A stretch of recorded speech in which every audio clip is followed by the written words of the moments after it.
बिस्मिल्लाहिर्रहमानिर्रहीम, अस्सलाम वालेकुम नाज़रीन। आप देख रहे हैं प्रोग्राम टॉप स्टोरी और मैं हूं आपकी मेज़बान फ़िज़ा रियाज। आज टॉप स्टोरी में हम बात तो करेंगे महंगाई की कि महंगाई का जिन बेकाबू है, आवाम जो है वो भूख और अफलास से बिलबिला रही है, कोस रही है हुकूमत को।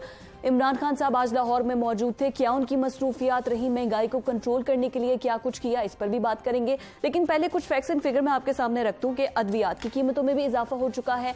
चीनी और आटे की जो कीमत है उसको सरकारी निर्खनामे पर लाने के लिए यकीनी बनाया गया था, कमेटीज बनाई गई थी, लेकिन अभी भी थोक मार्केट में चीनी जो है वो 94 रुपए फी किलो में फरोख्त की जा रही है और दुकानों पर अगर कोई चीनी लेता है तो वो 110 रुपए किलो फरोख्त की जा रही है। आटा स्टिल मौजूद नहीं है। और इसके अलावा अगर चने की बात करें, दाल मूंग की बात करें, दाल माश की बात करें, तो जो सरकारी कीमत है वो एक महीने, इस महीने के पहले में क्या थी और इस महीने के एंड पे क्या है वो बताऊंगी। पहले 100 रुपए में काले चने हो रहे थे, अब तकरीबन 140 रुपए किलो में फरोख्त किए जा रहे हैं। दाल मूंग जो थी वो 200 रुपए में फरोख्त हो रही थी, वो 230 रुपए फी किलो में अब इस महीने के आखिर में फरोख्त की जा रही है। इसी तरह बहुत सी कीमतों में इजाफा हो गया है सिर्फ एक महीने के अंदर अंदर। लेकिन यहाँ पर तवज्जो तलब बात यह है कि अद्वियात की कीमतों में भी इजाफा कर दिया गया है। जान बचाने वाली जो अद्वियात थी, अगर मैं कुछ जैसे रेबीज वैक्सीनेशन, उसके लिए तकरीबन जो कीमत में इजाफा हुआ है वो 1641 रुपए इजाफा हुआ है। बेरनॉल करीब 30 ग्राम की कीमत पे 35 रुपए इजाफा हुआ है और ब्रुफन में उसकी कीमत जो है उसमें भी 75 रुपए इजाफा किया गया है। इसके अलावा एरोनिक फोर्ट, ये वो टैबलेट है जो कि टेंशन वाले लोग तो खाते ही खाते हैं। अब उसकी कीमत में कितना इजाफा हुआ है? तकरीबन 100 गोलियों पर 740 रुपए इजाफा कर दिया गया है। इस तरह बहुत सी लिस्ट है, एक लंबी लिस्ट है। आज अद्वियात की कीमतों में भी इजाफा हो चुका है। दूसरी जानिब अब मैं आपको बताती हूँ कि हमारे जो ममालिक हैं बरे सगीर के अंदर, बांग्लादेश की बात करें, इसके अलावा अगर हम बात करें श्रीलंका की, इंडिया की बात करें, तो वहां पर महंगाई क्या थी। तो पाकिस्तान में इस साल के आगाज में जनवरी में तकरीबन 14.6% महंगाई की सतह पर थी और जबकि भारत हमारे साथ था उसमें महंगाई की जो शरह थी वो थी 7.59%। और अब अगर सितंबर की बात करें तो इस खित्ते में रहते हुए पाकिस्तान में महंगाई की शरह अभी भी कोरोना की वजह से ही कहा गया था कि जो है वो खुराक की जो कीमतें हैं, जो खाने पीने की अशिया हैं, उनकी कीमतों में इजाफा हुआ इस वजह से महंगाई। लेकिन अभी भी 9.04% हम महंगाई इस खित्ते में रहने वाले श्रीलंका, बांग्लादेश और इंडिया में सबसे ज्यादा है। अगर इंडिया की बात करें तो वहां पर 7.34% है, बांग्लादेश में 5.97% है, इसके अलावा श्रीलंका में सिर्फ 4% है और हम अभी भी महंगाई में उरूज पर हैं। रोज कमेटीज बना दी जाती हैं, फैसला ये किया जाता है कि महंगाई का जिन काबू पड़ने के लिए इकदाम किए जाएंगे, महंगाई को काबू किया जाएगा। और जो प्राइस कंट्रोल कमेटीज हैं उनको ये बार बार कहा जाता है कि वुज़रा खुद उनकी निगरानी करे, लेकिन हो कुछ नहीं रहा, कारकर्दगी बिल्कुल सिफर है। मैं अब चलूंगी अपने गेस्ट के जानिब और सलमान गनी साहब सीनियर एनालिस्ट हमारे साथ लाहौर स्टूडियोज में मौजूद हैं। इसके अलावा राना अरशद साहब ने हमें ज्वाइन किया है, मुस्लिम लीग नून के रहनुमा हैं, और सलीम बुखारी साहब कुछ ही देर में हमें ज्वाइन करेंगे। सलमान गनी साहब, मैं सबसे पहले आपकी तरफ आऊंगी। जो एक लंबी तमहीद मैंने बांधी है और मैंने अद्वियात की कीमतों का इजाफा भी किया, जो रोजमर्रा की चीजें हैं, दालों की कीमतों का इजाफा भी आपको बताया, और जो खित्ते की सूरत हाल है कि हम पाकिस्तान में रहते हुए दूसरे ममालिक से महंगाई में कितना आगे हैं, और किसी चीज में आगे हो ना हो लेकिन हम महंगाई में बहुत आगे। मुझे ये बताइए कि आखिर ये अवाम जिसको वादे किए गए, जिसके साथ ये कहा गया कि मैं जब आऊंगा तो रियासत मदीना बनाऊंगा, खास साहब ने ये वादे किए थे, उस रियासत मदीना में अगर अदरक 400 रुपए किलो में मिलेगा तो फिर क्या हाल बनेगा अवाम का? देखें फिजा, आपने कहा कि आपने एक लंबी तमहीद बांधी है। मेरा ख्याल लंबी तमहीद नहीं, आपने एक पूरी चार्जशीट दी है। और मैं समझता हूँ कि मीडिया की बुनियादी ज़िम्मेदारी ही ये होती है कि वो जो मसाइल ज़्यादा, जो महंगाई ज़्यादा लोग हैं उनकी तर्जमानी करे, और हुकूमत की ये ज़िम्मेदारी होती है कि वो इस सूरत हाल का तदारक करे। देखें, ये जो महंगाई का रुझान है ये हुकूमत के लिए एक बड़ा इम्तिहान है और बराह रास्त हुकूमत को ये जिम्मेदारी लेनी पड़ती है। और मैंने देखा कि कल वफाकी काबीना के इजलास में 4 इलेक्टेड जो लोग थे, वफाकी काबीना के अरकान थे, वो भी ये बात कहते नजर आए। इसलिए कि मैं हमेशा ये कहता हूँ कि जो मुंतखब अरकान होते हैं उनका तल्लुक खा अपोजिशन से हो या हुकूमत से हो, चूँकि वो लोगों को जवाबदेह होते हैं। लेकिन मैं हमारी सियासी बदकिस्मती पाकिस्तान में यह है कि हुकूमतों के तर्जमान जो होते हैं वो इलेक्टेड नहीं होते। वो राना साहब की हुकूमत हो या इनकी हुकूमत हो, वो या सेनेटर पकड़ लेते हैं यहाँ पर तर्जमान ले आते हैं, इसलिए कि उन्हें पता नहीं होता कि लोगों की क्या हालत ज़ार है, वो किस तरह के मसाइल की आग में जल रहे हैं। ये बात दुरुस्त है कि जी बराह रास्त तो जिम्मेदारी हुकूमत की है, लेकिन ये सारा काम करना किसने होता है?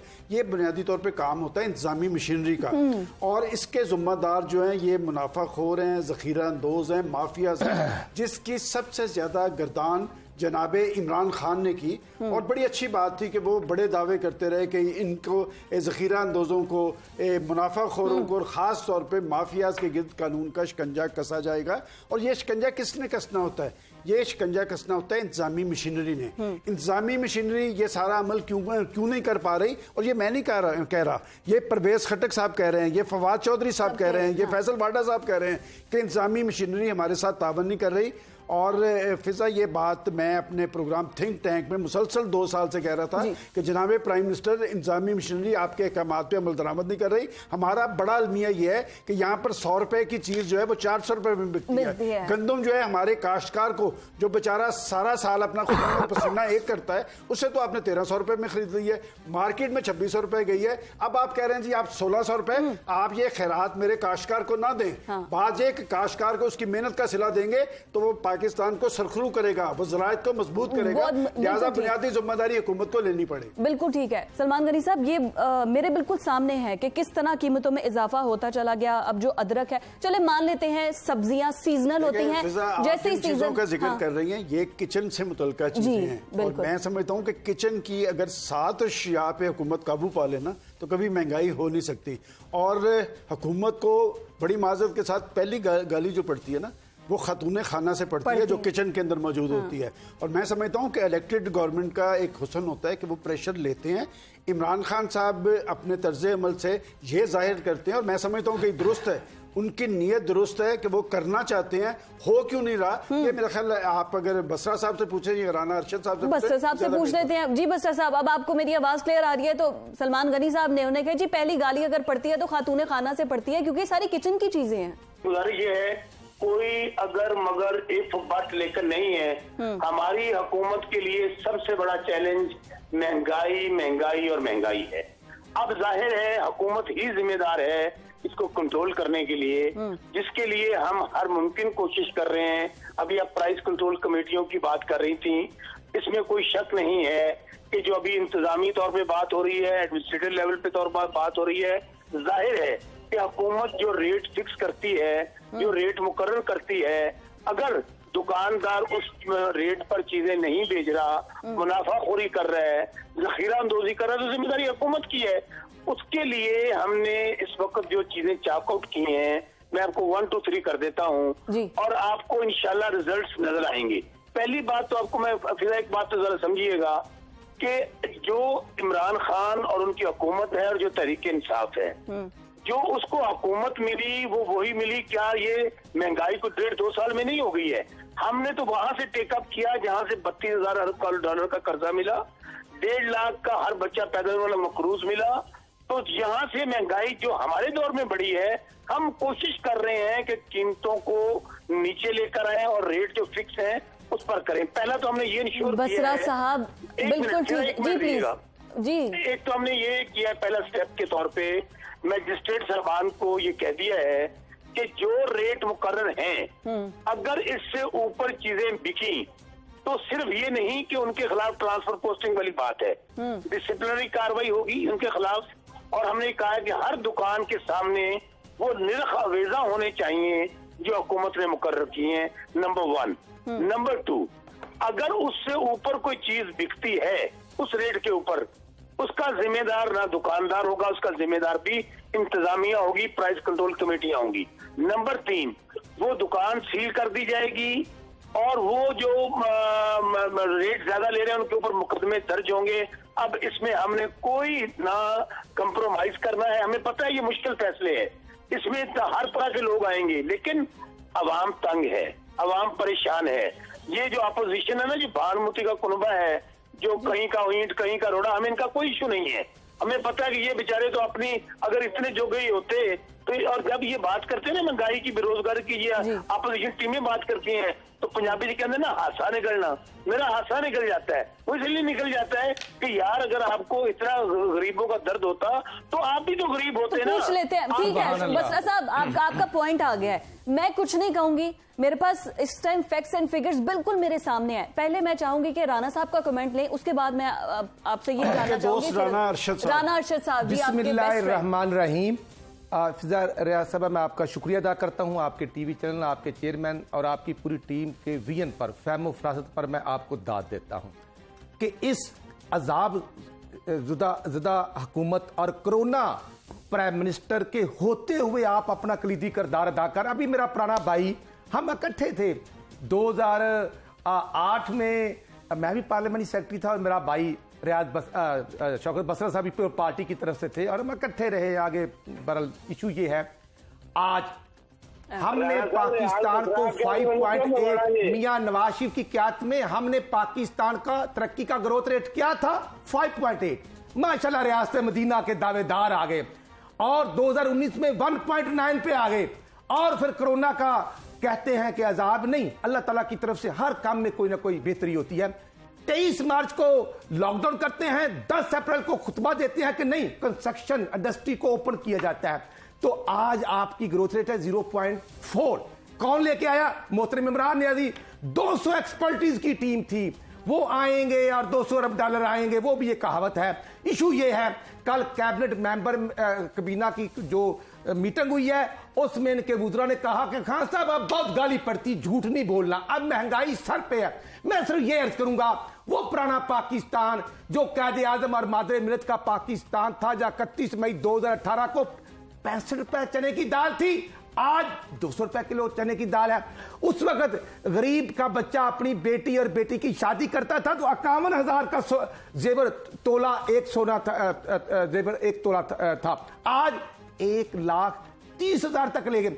फिर फरमाने इमरान नियाज़ी साहब कि जब डॉलर 1 रुपए महंगा होता है तो वज़ीर आज़म चोर भी होता है, करप्ट भी होता है, डाकू भी होता है।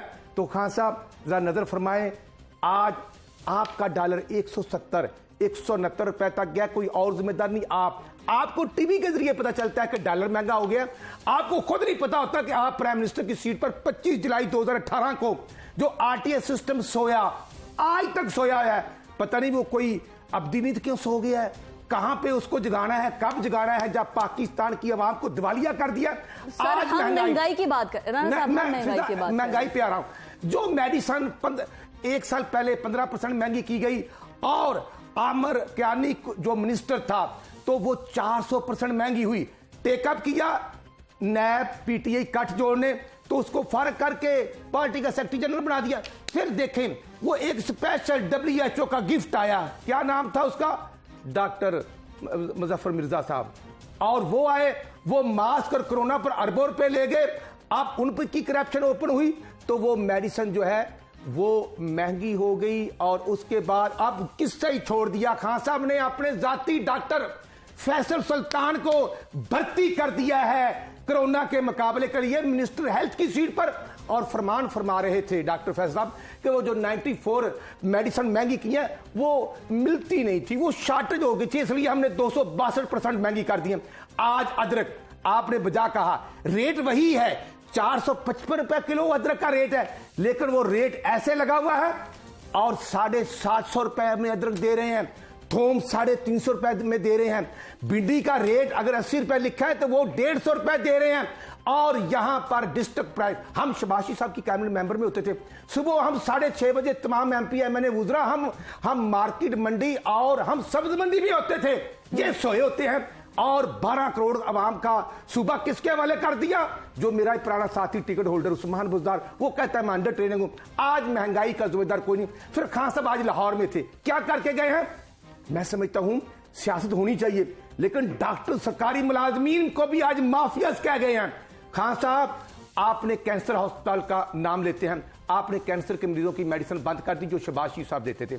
आपने हेपेटाइटिस के मरीजों की मेडिसिन बंद कर दी। आपने डायलिसिस के लोगों का जो फ्री टेस्ट होता है वो बंद कर दिया। आज टेस्ट 500 गुना ज्यादा महंगे हो चुके हैं। मुझे सलमान गनी साहब की तरफ आना है। मैं सिर्फ अर्ज ये करना चाहता हूं, आज ये महंगाई का रोना रोते हैं। महंगाई ये खुद पैदा कर रहे हैं। महंगाई ये खुद पैदा कर रहे हैं। क्या कहेंगे बस्सा साहब? आज 115 रुपए है, कोई जिम्मेदारी नहीं। बस्सा साहब से पूछ लेते हैं। खरीदी गई और अब 2600 रुपए में गंदम कौन राणा साहब बस्सा साहब की तरफ चलते हैं। इमरान नियाजी, महंगाई कटजोर और गरीब मार दुश्मन पॉलिसियां नियाजी साहब। बिल्कुल ठीक। बस्सा साहब आप क्या कहेंगे? राणा साहब तो कह रहे हैं कि हम शहबाज शरीफ की कैबिनेट में थे तो सड़कों पर होते थे, जब कीमतें बढ़ती थी तो हम खुद चेक एंड बैलेंस करते थे। आप लोग कहाँ होते हैं?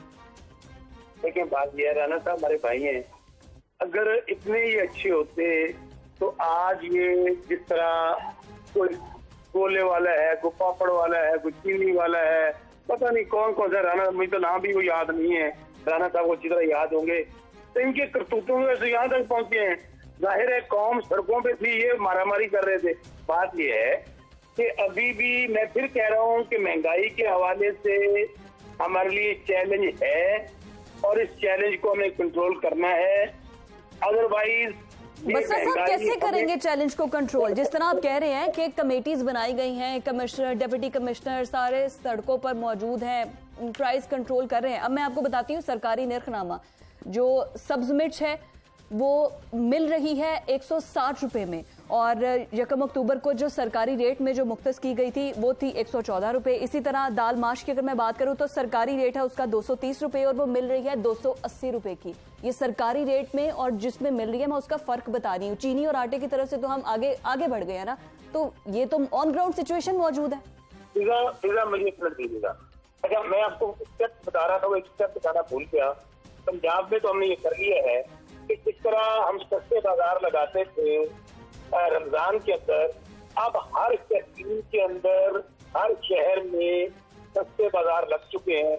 मेरी कॉन्स्टिट्यूएंसी है साउथ पंजाब में, डिस्ट्रिक्ट बहावल नगर, हारूनाबाद में है, फोटाबाद में, हर जगह पे गवर्नमेंट ने हदायत कर दी है ताकि बात को इंश्योर करें कि ये जो रेट हमने इंट्रोड्यूस हुए हैं उससे भी कम तो फटाफट चीजें मिले।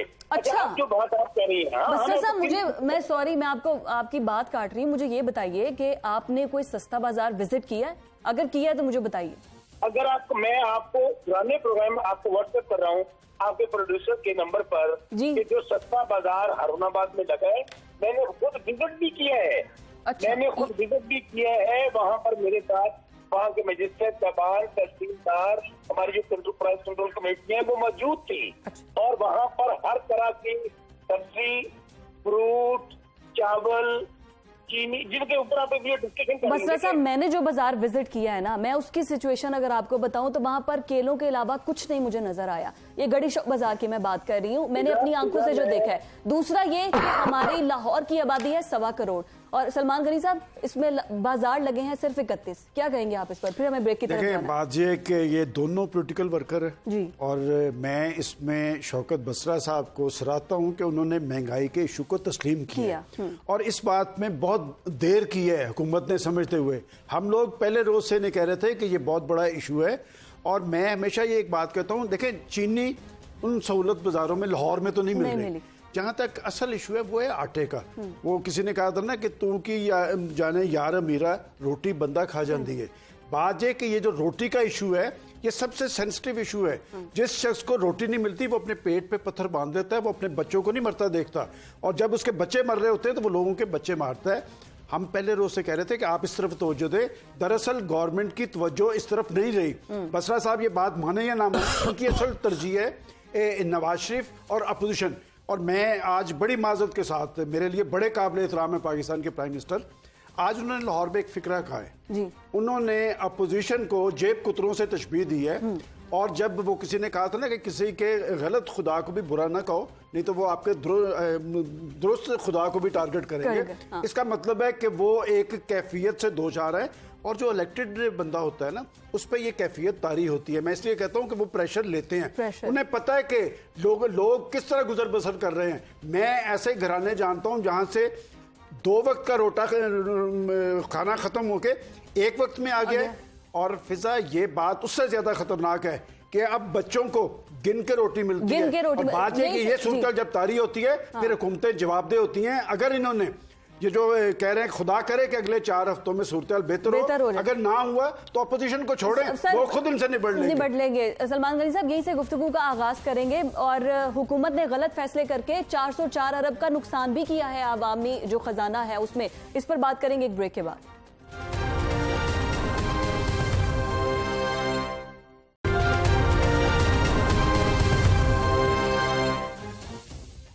वेलकम बैक नाजरीन, एक बार फिर से आपको खुशामदीद बोलेंगे। बात हम कर रहे हैं महंगाई की, अद्वियात की कीमतों में इजाफा हो गया है। और राना साहब कह रहे हैं जी अब मेरी टर्न है, राना साहब से जवाब लेते हैं। सलमान गली साहब भी हमारे साथ मौजूद है, शौकत बस्तर साहब भी हमारे साथ मौजूद है। अच्छा राना साहब, मैं आपसे क्वेश्चन पुट करूंगी, मैं अब वो सियासी बहस की तरफ नहीं चलती।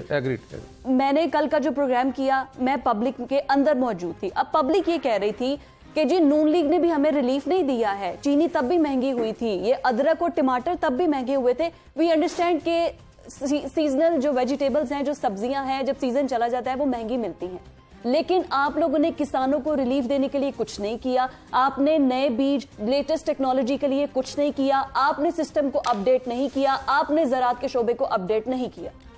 आपका पॉइंट ऑफ व्यू बिल्कुल ठीक है, लेकिन मैं अर्ज करूंगा, मैं पॉलिटिकल वर्कर होने के साथ साथ एक छोटा सा जिम्मेदार भी हूं। मियां शबाशी साहब ने farm to market road concept नहीं था, मार रोड और जेल रोड के कारपेट रोड के अलावा, लेकिन अल्हम्दुलिल्लाह शबाशी साहब ने डीजी खां से लेकर रहीम यार खां, अटक और मियां वाली आम जो रूरल एरिया था वहां farm to market carpet road दिया। और उसके बाद जिम्मेदार को जो बिजली का रेट था 5 रुपए 35 पैसे था, अदरवाइज 10-12 रुपए रेट था। और उससे बढ़कर 1300 रुपए की यूरिया की बोरी थी, जो आज रियासत मदीना के आते ही 1900 2000 की होगी। डीएपी की बोरी 2450 रुपए की थी, आज रेट का पता करा लें 4000 की बोरी मिल रही है। और सबसे बढ़कर हमने जिम्मेदार को, गरीब आदमी को कट्टा पाल स्कीम दी, हमने वो मुर्गा पाल स्कीम दी, हमने अल्हम्दुलिल्लाह जरी फार्म हाउस उनको दिए। लेकिन हम इस तरह शोबाजियां नहीं करते थे जैसे ये आजकल का टोला कर रहा है। स्कीमें तो खान साहब ने भी मुतारिफ करवाई थी, हमारी स्कीमों को उन्होंने, मैं समझता हूं कि रीइंट्रोड्यूस क्या लिया, आप करवाया है। फिर मैं अर्ज करना चाहता हूं, शबाशी साहब पर जितना प्रेशर था, मैं क्योंकि कैबिनेट मेंबर के साथ साथ चीफ व्हिप भी था, जिम्मेदार का प्रेशर था, गन्ना जो है वो 180 रुपए रहे। और शुगर मिल मालकान का था कि गन्ना सस्ता किया जाए। यकीन करें 50 रुपए किलो, 50 रुपए ही किलो चीनी रही, 1 रुपया नहीं बढ़ा। और शबाशी साहब ने 56 रुपए नहीं सर, 56 रुपए नहीं सर, जब आपकी हुकूमत गई है, आप गूगल कर ले, जब गवर्नमेंट गई है तो हम हमसे बाद को दरमियाने फरिश्ते भी आए थे, वो जो मैं समझता हूं टेक केयर थे सर, वो केयर आए थे। सर इशू ये है कि जो खासा फरमाते, देखना सर, ये बड़ा गोश्त 300 रुपए किलो था, गरीब आदमी खाता था, आज 550 से 600 रुपए हो चुका है। और बकरे का गोश्त 750 रुपए था, आज 1400 रुपए 1300 रुपए रेट है। और वो ओवर चार्जिंग कर रहे हैं, कुछ पकड़ने वाला नहीं। फिर मैं समझता हूं कि अंडे का रेट ले जो 90 रुपए फी दर्जन थी, आज वो 150 से 250 रुपए तक पहुंच चुकी है। फिर मैं ये करूंगा, बिजली 1 रुपए 53 पैसे फिर समरी मूव हो चुकी है। मैं ये मेडिसिन जो 94 मेडिसिन महंगी की गई है, खान साहब आप तो हॉस्पिटल बनाते हैं, गरीब का दर्द लेते हैं, तो ये मेडिसिन किसके लिए महंगी की है? आपने गरीब आवाम के लिए की है। और सबसे बढ़कर मैं ये कहता हूं, सब्जियां महंगी, जिम्मेदार को रिलीफ नहीं मिल रहा। राणा साहब मेरा क्वेश्चन ले ताकि आप जवाब दे सके। मुझे ये बताएं कि हम अगर अपने साथ है तो हम लाहौर की बात कर रहे हैं, लेकिन मेरा क्वेश्चन है, इंडिया को देख लें। इंडिया ने किसानों को बहुत सस्ती बिजली दी है। सलमान गनी साहब आप जानते हैं कि इंडिया किसानों के लिए रिलीफ के लिए बड़ी सस्ती बिजली दी है कि वो उन पे बिजली का बर्डन ना पड़े बिलों का। साहब से ये सवाल करें राना साहब, बात यह है कि पाकिस्तान एक जरी मुल्क है, पाकिस्तान में फाका कशी आज तक इसलिए नहीं हो सकी कि पाकिस्तान जरी मुल्क है। हाँ। आखिर क्या वजह है कि काश्तकार को और पाकिस्तान की जरी मईशत को मजबूत करने में ना आप संजीदा थे ना मौजूदा हुकूमत संजीदा? आप बिल्कुल ठीक कह रहे हैं, लेकिन जब मियां नवाज साहब के दौर में मुंजी वाला इशू बना और वो उनकी जो काश्तकार जो थे डिस्टर्ब हुए, तो हमने 5000 फी एकड़ दिया। इशू ये है 400 अरब रुपए का मियां नवाज साहब ने, फेडरल गवर्नमेंट ने किसान पैकेज दिया, थ्रू आउट दिया। और आप ये देखें कि जरी आलात, सलमान गनी साहब, जो शबाशी साहब ने, हमने 50% कीमत पर लेटेस्ट मशीनरी आलात जिम्मेदार को हमने दिए। और इसलिए दिए हमने किसानों को ना एहतजाज करते आपकी हुकूमत में भी देखा था। नहीं, आज आप ये देखें कि जिम्मेदार इसलिए परेशान हो रहा है कि जिम्मेदार से आपने गंदम खरीदी 1400 रुपए मान, और आज वो 2600 रुपए मार्केट में। राणा साहब, आपके टाइम पर उन्हें 1400 रुपए रेट नहीं मिलता था। अगर आपको याद हो कि आपके टाइम पर उन्हें 900 से 1000 रुपए का रेट मिलता था। आज अगर 1400 रुपए मिल रहे हैं, वो आगे जाके मजीद महंगे 1300 रुपए मान में हम नहीं राणा साहब, नहीं राणा साहब, मेरे पास मेरे जितने भी प्रोग्राम्स आप देखेंगे, मैं हमेशा फैक्ट्स पे बात करती हूँ। मैं खुद गंदम प्रोक्योरमेंट कमेटी का मेंबर था। बसरा साहब की तरफ चलते हैं। बसरा साहब ने हमें ज्वाइन किया। इस हुकूमत की खुद पैदा की हुई है और इसके जिम्मेदार इमरान खान साहब खुद है। ठीक है बसरा साहब, राणा साहब का कमेंट आपने सुन लिया, इसके जिम्मेदार खान साहब खुद हैं। राणा साहब को अल्लाह ताला हिदायत दे, सब्र दे और इनको आपको तो आनी नहीं है अच्छी बात करने की। तो देखिए राणा साहब, मैंने इंटरप्ट नहीं किया, मैं तो दुआ कर रहा हूँ आपके लिए, खुद बात है और मैं दुआ कर रहा हूँ भाई के लिए। अल्लाह ताला हमारे भाई को अक्ल सलीम अता फरमाए। आपको याद होगा फिजा, जब मियाँ साहब आए 2013 के अंदर, उनका पहला ऐलान पता क्या था कि मैं 99 वाली कीमतें वापस लेकर आऊंगा, अगर नहीं है तो मेरे पास वो रिकॉर्ड पे मौजूद है। गुजारिश ये है, मैं फिर कह रहा हूँ, हमारे लिए चैलेंज है। अगर हम इसको नहीं तस्लीम करेंगे तो हम इसको हल भी नहीं कर सकेंगे।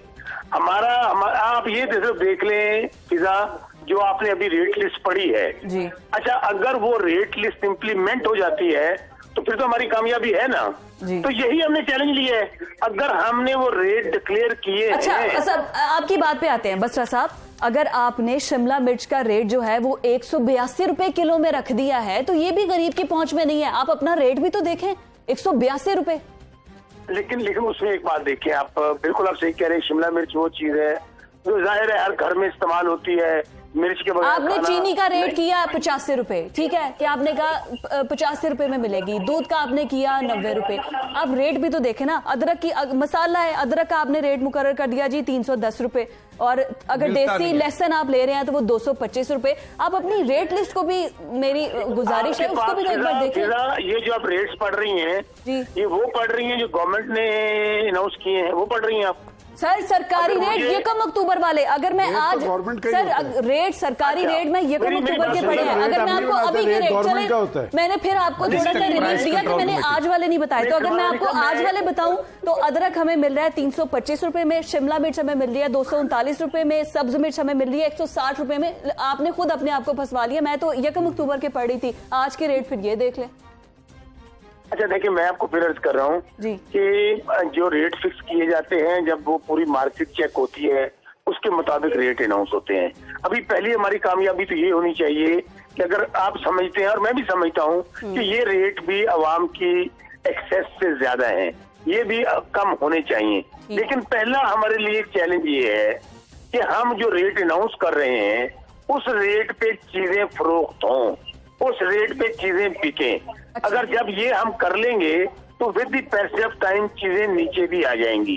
तो इंशाल्लाह हमने इस चैलेंज को लिया है, इस लेवल पे लिया है कि आप प्राइम मिनिस्टर साहब की जितनी भी वीकली जो हमारी हो रही है, फेडरल कैबिनेट की मीटिंग हो रही है या सूबों की मीटिंग हो रही है, वहाँ इश्यू ही एक डिस्कस हो रहा है। हम इनको ये जो समझते हैं ना, ये अपनी लूट मार और करप्शन बचाने के लिए जलसा और जुलूस ये समझते हैं कि हम कर लेंगे। छोड़ दें ऑपोजिशन को, इस टाइम सिर्फ महंगाई है। आप देखिए चौधरी सरवर साहब गवर्नर पंजाब खुद कह रहे हैं कि हमें ऑपोजिशन की कोई टेंशन नहीं है, हमें सिर्फ मसला है महंगाई का। फवाद चौधरी साहब भी यही कह रहे हैं, परवेज इलाही साहब भी आज यही कह रहे हैं। फिजा ऑपोजिशन को छोड़ दें। फिजा मैंने तस्लीम नहीं किया, मैं तो बार बार ये कह रहा हूँ। मेरी बात मेरी सुन लीजिएगा। अगर किसी ने कोई गलत काम किया है और वो कह रहे हैं जी मैंने ये गलत काम किया है, अच्छी बात है, तस्लीम कर लिया, इसमें कोई बहादुरी की बात तो ना हुई, काम तो गलत ही था ना। नहीं, अब तस्लीम करने के बाद बसरा साहब आपने इलेक्शन लड़ना है, मैं आपको बताता हूँ, आप चूंकि इलेक्शन लड़ते रहे हैं, आपने इलेक्शन लड़ना है, आप इसलिए तस्लीम कर रहे हैं। असल चीज ये है कि जो इलेक्टेड बंदा है उसने तो अपने हल्के को फेस करना है। इसीलिए आपके 4 फेडरल मिनिस्टर जो है कल कैबिनेट में बोले हैं कि इंतजामी मशीनरी हमें चलने नहीं दे रही। और फिजा जो रेट्स बता रही हैं, मेरा मसला ये है, मैं तो काश्तकार के साथ हूं कि वो शिमला मिर्च अगर 182 रुपए की है, क्या मेरे काश्तकार को भी इतने पैसे मिल रहे हैं? नहीं, उनको इससे 1/4 पैसे मिल रहे हैं। जो मिडल मैन का रोल है, जो माफियाज है, सारा इंतजामी मशीनरी को पता है। बुखारी साहब ने भी हमें ज्वाइन किया है, उनको भी शामिल गुफ्तगू करते हैं। सलीम बुखारी साहब, आपने सारी गुफ्तगू सुनी है, हुकूमती मौक़िफ़ भी है, क्या कहेंगे? लाइन ड्रॉप हो गई है सर, आप प्लीज कंटिन्यू। देखिए बात यह है कि आप जब तक मर्ज की तशखीस नहीं करेंगे, सर मर्ज है कहाँ पे? सलीम साहब, बहुत शुक्रिया आपके वक्त के लिए। सलमान गनी साहब जो गुफ्तगू कर रहे हैं कि हमें मर्ज तलाश करना है कि मर्ज है कहाँ पे, तभी उसका इलाज मुमकिन होगा, क्या कहेंगे आप? देखिए, सलमान गनी साहब तजर्बाकार आदमी है, वो उनकी बात में वजन है। सूरत हाल बहुत मखदूश है। हमारे दोस्त जो हैं बसरा साहब बैठे हुए हैं, वो भी चूंकि अवामी आदमी है, लिहाजा हम उनसे भी यही तवक्को करते हैं कि वो जो अवाम की पल्स है, जो फील है, उसी की नुमाइंदगी करनी चाहिए। हुकूमतें तो आती जाती रहती हैं, तो इस वक्त सूरत हाल तो बहुत बहुत मखदूश है। बहुत बुरे हालात में अवाम है। वो जो 2 साल तक हम सुनते रहे कि जी पुरानों ने लूट मार की थी, वो बिल्कुल ठीक है, वो आप लूट मार का हिसाब भी लें। राना अरशद साहब बैठे हैं, वो उसको डिफेंड कर लेंगे।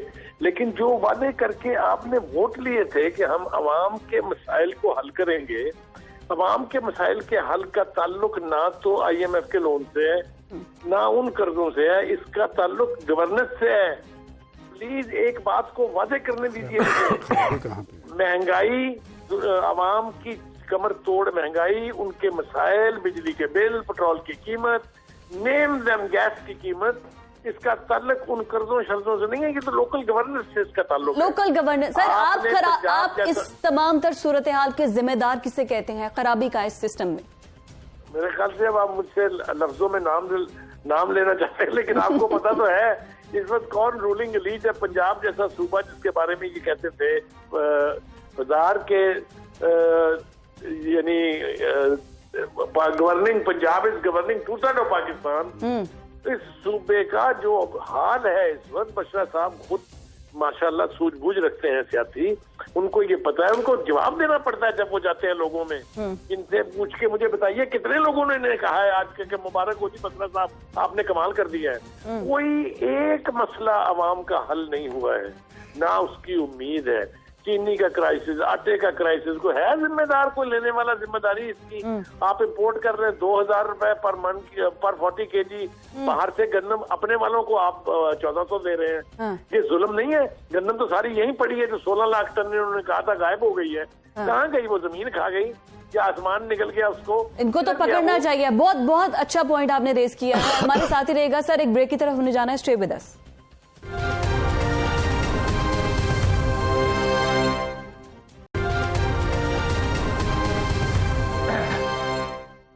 वेलकम बैक नाज़रीन, एक बार फिर से आपको खुशामदीद बोलेंगे और बगैर कोई ताखीर किए सलीम बुखारी साहब की जानिब चलते हैं। सलीम साहब, मुझे ये बताइएगा कि आपको क्या लगता है कि जितनी भी इस टाइम पे महंगाई है, इसकी जिम्मेदार हुकूमत है या कोई और है? किसको जिम्मेदार ठहराते हैं? देखिए, बुनियादी असूल की बात यह है कि जब जमहूरी निजाम होता है तो उसके अंदर क्योंकि गवर्नेंस जो है वो हुकूमत के खाते में होती है, और ये सारी चीजें जो है इनका ताल्लुक गवर्नेंस से है, तो ऑब्वियसली इसकी जिम्मेदार हुकूमत होगी। अगर पंजाब में ये हो रहा है तो पंजाब की हुकूमत होगी, अगर सिंध में हो रहा है तो सिंध की हुकूमत होगी, और अगर ओवरऑल पाकिस्तान में हो रहा है तो फिर सेंट्रल गवर्नमेंट या फेडरल गवर्नमेंट जिसको कहते हैं हम, उसकी भी जिम्मेदारी है। ये जिम्मेदारी लेना ही उतनी बड़ी जिम्मेदारी है हुकूमत के ऊपर कि वो अपनी जिम्मेदारी से इज्तनाब नहीं कर रही है। देखिए, ये बड़ेपन की बात होती है, बड़ी लीडरशिप की बात होती है कि वो जिन चीजों में उन्हें कामयाबी हासिल नहीं होती वो उसकी ओनरशिप लेते हैं, फिर उन मसाइल के हल की तरफ जाते हैं। ये सब्सिडी का कॉन्सेप्ट जो है कहाँ से आया है? ये वहीं से है कि जब हुकूमत को कम नुकसान हो रहा हो किसी चीज में, लेकिन आवाम की बहबूद के लिए अब सब्सिडी दे दे। लेकिन सर, अब तो IMF की शर्त में सब्सिडी गायब हो चुकी है। वो बार बार सब्सिडी का रोना तो रोते हैं। बिल्कुल लास्ट मिनट है, राना साहब क्विकली कुछ कहिएगा। मैं सिर्फ अर्ज ये करूंगा कि शबाशी ने तो गरीब आवाम के बच्चों को स्कॉलरशिप दिए, हेल्थ दी, एजुकेशन दिया, और लाहौर ट्रांसपोर्ट सर्विस दी। ऑरेंज ट्रेन जो 2.5 साल रुकी रही है, ये 162 अरब का मनसूबा था अवामी। इसका जो अगर अखराजात में इजाफा हुआ है तो ये नैब ठीक है सर, इसको एक्शन लेना चाहिए। बुखारी साहब ने जो ठीक बात की है मैं उसकी तायीद करता हूं। असल बुहरान गवर्नेंस का बुहरान है, और अगर महंगाई नीचे नहीं आएगी तो फिर हुकूमत को नीचे आना पड़ेगा। ये सबसे बड़ा चैलेंज है, हुकूमत को फेस करना पड़ेगा।